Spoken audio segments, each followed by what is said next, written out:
Siga la ruta durante 5 kilómetros. Hola y bienvenidos a otro episodio de Coffee Break Spanish, de En Marcha con Coffee Break Spanish. Hoy estamos en el coche, estamos en camino a Ronda, una ciudad a 1 hora y media de Málaga. Y vamos a conocer esta ciudad, vamos a hablar con la gente que vive allí, que trabaja allí y también que visita Ronda como ciudad turística. Es una ciudad muy interesante y también una ciudad muy importante. Ronda is very interesting from a geographical point of view because it sits at the top of the Tajo Gorge, and there's actually a bridge that crosses the gorge and joins the old town to the new town. And from a cultural point of view, it's also very interesting because it's said to be the birthplace of bullfighting. Now, I know that can be a very controversial topic, but from the point of view of traditions and the history of the town, bullfighting is indeed very important. So we're hopefully going to be finding out a little more about that in this episode. Bueno, espero que os guste este episodio y pongámonos en marcha. A 200 metros habrá llegado al destino.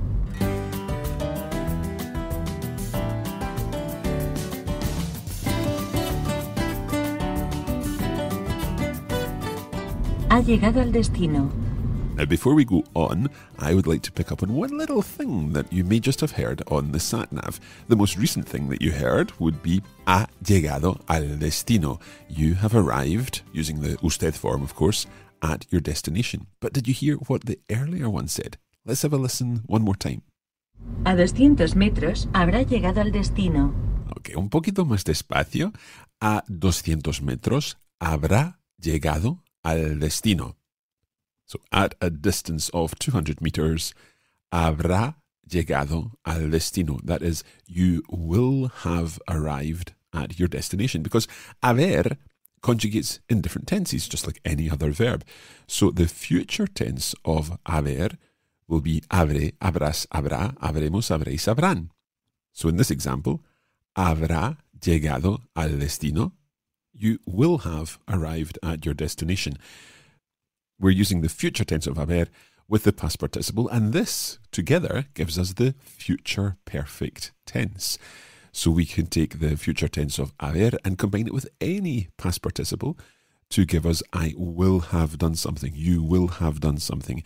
Habré hecho mis deberes, I will have done my homework. Habremos comido la paella, we will have eaten the paella. So, habrá llegado al destino, you will have arrived at your destination. And of course, we have now arrived at our destination, Ronda.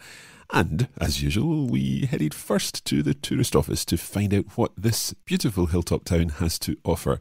I asked the lady in the tourist information office about what tourists can do in the town of Ronda. En Ronda se pueden visitar diferentes monumentos y museos. Se puede comenzar por la Plaza de Toros, continuar por el recorrido de miradores que hay justo detrás del parador de turismo y llegar al Puente Nuevo, que es el famoso puente de la ciudad, donde están las casas colgadas del Tajo. Una vez pasen el puente, tienen una serie de palacios y casas, entre ellos Palacio de Mondragón, Palacio de Moctezuma, Casa de Don Bosco y también la iglesia principal, Santa María la Mayor. También contamos con una parte muy interesante de origen árabe, donde están las murallas, los baños árabes y las minas que también son de la misma época. Y por último, una serie de museos temáticos, entre ellos Museo del Coleccionismo Lara, Caza, Bandolero o también el Centro de Interpretación del Vino. Okay, there was lots in there. She suggested that we begin in the Plaza de Toros. That's actually where the Tourist Information Office is, so in the square where the bull ring is. And then continue along the path of viewpoints, miradores. So these are viewpoints where you can look out over the hills and the surrounding countryside. And these are justo detrás del parador de turismo. Now, a parador is a sort of luxury hotel, and it's normally in some kind of historic building. It's been a converted historic building. So there are paradores all over Spain, and you can actually go from one to the other and have a very nice trip through different parts of Spain, going from parador to parador. So just behind the parador, there are these viewpoints, and you can also see the Puente Nuevo, the new bridge, which is the famous bridge of the town. And then after the bridge, she mentioned some palaces and houses, and she named a few of these. She also spoke about the Arab origins of the town, and she mentioned the baños árabes, the Arab baths, and the walls, and also las minas, the mines, which are also from the same period. I asked another question, and that concerned what the typical food of the region is. So let's have a listen to her answer here, and it may surprise you. El plato típico es el rabo de toro. La han escuchado bien. Es la cola del toro. Y se prepara en la mayoría de restaurantes. Pero también en los bares de tapas tenemos un montadito que se llama serranito, que está hecho con jamón, lomo, tomate y pimiento. So the typical dish is el rabo de toro, which is the bull's tail. And she also mentioned a tapa, so this is made with ham, with pork, tomato and pepper. Okay, now that we knew what we needed to see in Ronda, we headed off to explore and to chat to some people out and about in the town. Estamos aquí con Rita. Rita, ¿qué tal? Bien, yo muy bien. ¿Y usted? Muy bien, muy bien. Pues díganos, acaba de llegar a Ronda, ¿no? Hace media hora aproximadamente. ¿Y qué tal le parece? Un pueblo muy bonito, muy turístico, eso sí, pero muy bonito. ¿De dónde es usted? Del norte de España. ¿Exactamente? De Galicia, pero vivo en Santander. Muy bien. Entonces, ¿está de vacaciones? Sí, unos días. ¿Solo en Ronda o en otros? No, en Málaga. En este caso en Málaga. ¿Y qué le gusta de esta parte de España? Que no tiene nada que ver con la nuestra. Mucho sol, muy diferente, la gente muy alegre, nada que ver. Pues nosotros somos escoceses, entonces sabemos Todavía exacto. más diferente. Pero desde el punto de vista meteorológico estamos de acuerdo, ¿no? Sí, un poco de calor, pero para nosotros ahora queremos calor, que llueve mucho allí. Llueve mucho en el norte de España. Y pues para nosotros también, de Escocia, llueve mucho en Escocia. Entonces, let's say a natural affinity.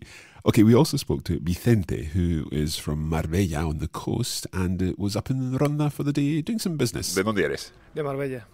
¿Y te gusta venir de vez en cuando a Ronda? Sí, me gusta mucho, muy bonita. ¿Por qué?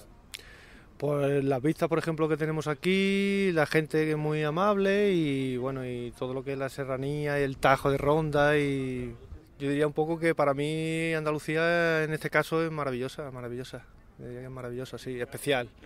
Muy bien. ¿Y hablas andaluz? Sí, aunque soy de Madrid, ¿eh? Pero sí. Para nosotros nos cuesta un poco el acento de vez en cuando. Sí, nos comemos muchas eses y dependiendo de la zona, pues también, sí. Hay una diversidad digamos, en la población muy cercana de un sitio a otro, en el que aquí se habla un español muy fino, y después estamos al otro extremo, que es totalmente que ni yo mismo me entero de lo que dice, vamos, soy andaluz, no me entero de nada, vamos. Pues estoy muy contento de escuchar eso. Sí, porque yo mismo nosotros no nos enteramos muchas veces de lo que nosotros mismos decimos. Pues me alegro mucho, muchas gracias. Nada, a ti. I said that nos cuesta un poco el acento andaluz de vez en cuando. Nos cuesta. It literally costs us a little, and that means we find it difficult. So me cuesta or nos cuesta. And if you have been struggling like us a little with these Andalusian accents, then perhaps it will be reassuring to hear that Vicente also struggles from time to time, and he lives there. He says he's originally from Madrid, but considers himself andaluz. Yo soy andaluz, he says. But no me entero de lo que dice la gente. I don't understand what people say. No me entero de nada. I don't understand a thing. And then he clarified this.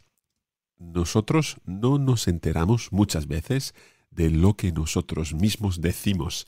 So we don't even get sometimes what we're saying ourselves. So hopefully that is reassuring. Enterarse de algo is a useful verb. It can mean, like here, to understand, to comprehend. But it also can mean to discover. When you say, for example, me he enterado, I discovered que Miguel llega esta tarde, that Miguel is arriving this afternoon. So I realized, I discovered, I found out. And perhaps another use that could be useful from time to time is the expression, te vas a enterar. Literally, you will find out, or you're going to find out, but it's that kind of expression that could be used as a warning. You'll see, you'll soon see, te vas a enterar. Perhaps we should leave it there. one thing that you will find all over Ronda are buskers, people performing music in the streets.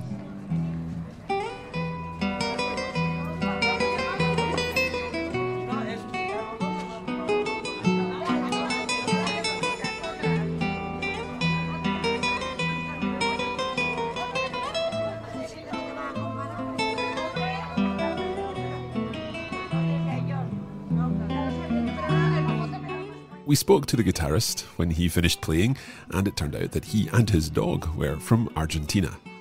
So a completely different accent for you here. Tango. ¿Tu perro se llama Tango? Sí, se llama Tango, sí. Un nombre muy argentino. Muy argentino, muy propio. A very appropriate name for his dog, Tango. I asked him how long he'd been playing the guitar for. Toco desde pequeño, pero como modo de vida hace 8 años. Bueno, ¿siempre tocas aquí en Ronda? Sí, desde hace un tiempo largo, unos 7 años que toco fijo en Ronda. Antes estuve dando vueltas por Europa también. Muy bien. ¿Y qué tipo de música tocas normalmente? Una mezcla de música clásica, algo popular, bossa nova, aprendiendo algo de flamenco aquí en Andalucía. ¿Y algo de tango también? Sí, algunos tangos también. Muy bien. ¿Y vives aquí en Ronda desde hace mucho tiempo? Sí, vivo en Ronda desde hace 8 años que estoy en Ronda, ahora con más frecuencia. Antes me iba a Barcelona también. Muy bien, pues toca muy bien, muchas gracias. De nada.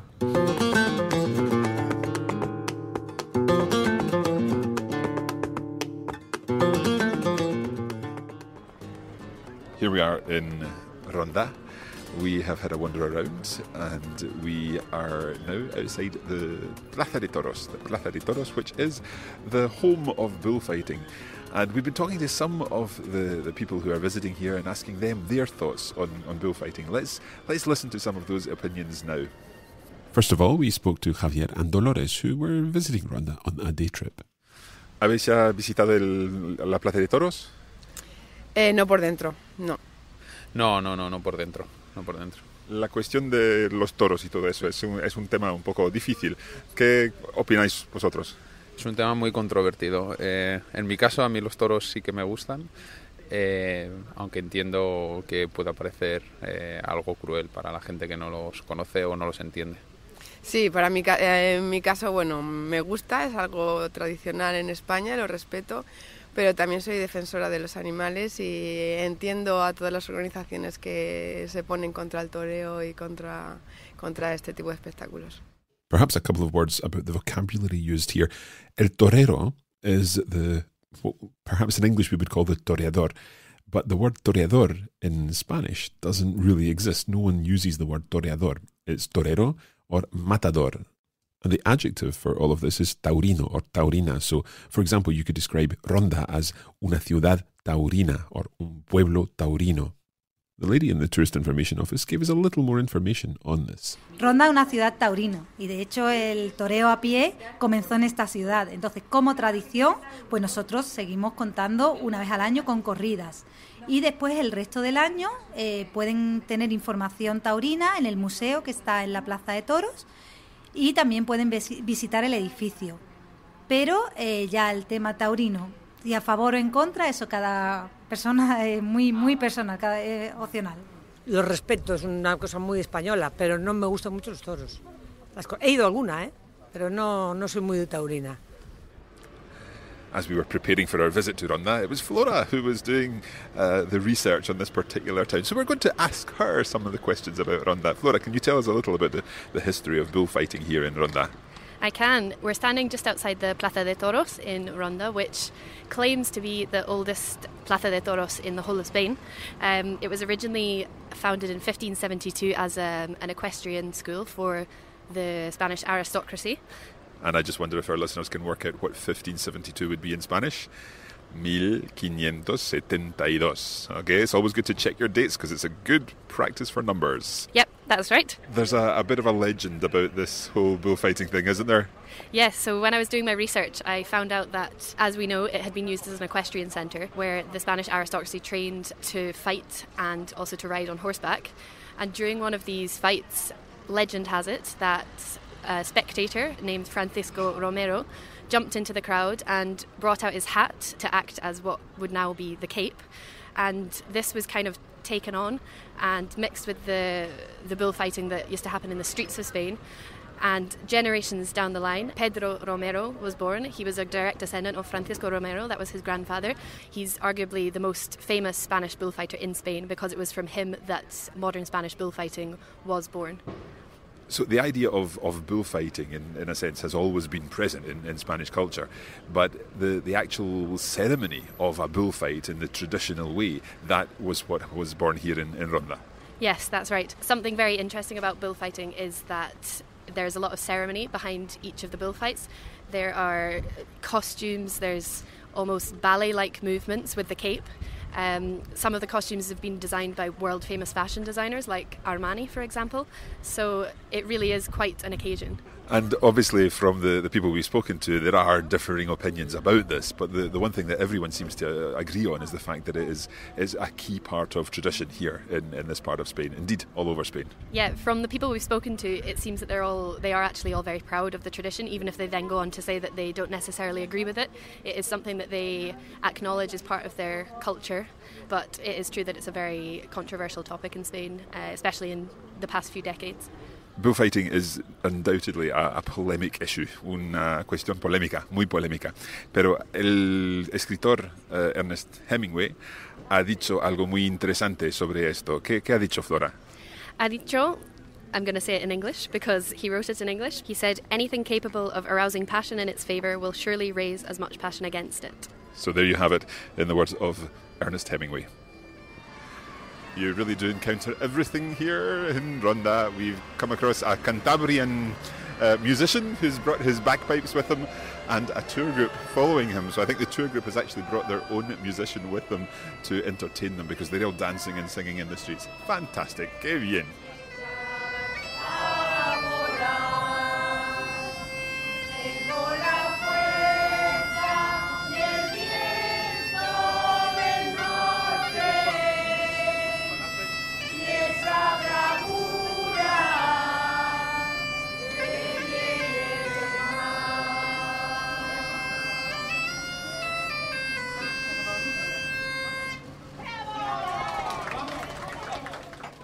Now, just as we are getting ready to leave Ronda, we're going to do one more thing, and that is drive over the bridge and round to, basically go down the hill so that we can look up at the bridge and the gorge and get a little photo to put on the website.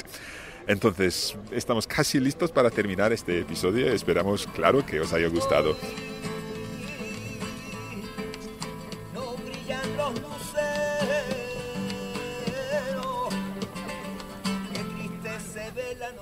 Now, of course, if you are already signed up to the premium version of En Marcha, then you'll already have access to the bonus materials, which include the transcript, so you'll be able to follow all the conversations with the transcript and vocabulary. There's a vocabulary list, and there's also our exercise pack, which will give you some practice of some of the expressions and the grammar points that have been covered in this episode. And of course, don't forget also the language study episode where Anne and I talk through some of that language and help you understand things and give you further practice. All of that is part of the premium version of En Marcha, and if you haven't yet signed up, you can find that at coffeebreaktravels.com. Bueno, ya está un episodio muy interesante. Hemos hablado con mucha gente interesante, muchos turistas que estaban visitando Ronda, como nosotros. También hemos hablado un poco con la gente que vive y trabaja en Ronda, y esto también ha sido muy interesante. Hemos hablado también de esa cuestión algo polémica, la cuestión taurina, como se dice, the whole issue of bullfighting, and we had some interesting answers from the various people we spoke to. And in the words of Hemingway, anything capable of arousing passion in its favour will surely raise as much passion against it.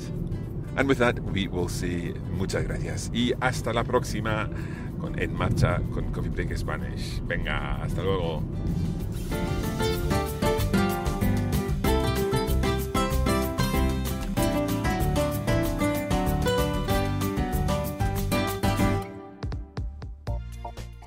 You have been listening to a production of the Coffee Break Academy for the Radiolingua Network.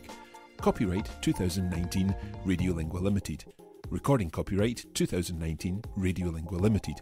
All rights reserved.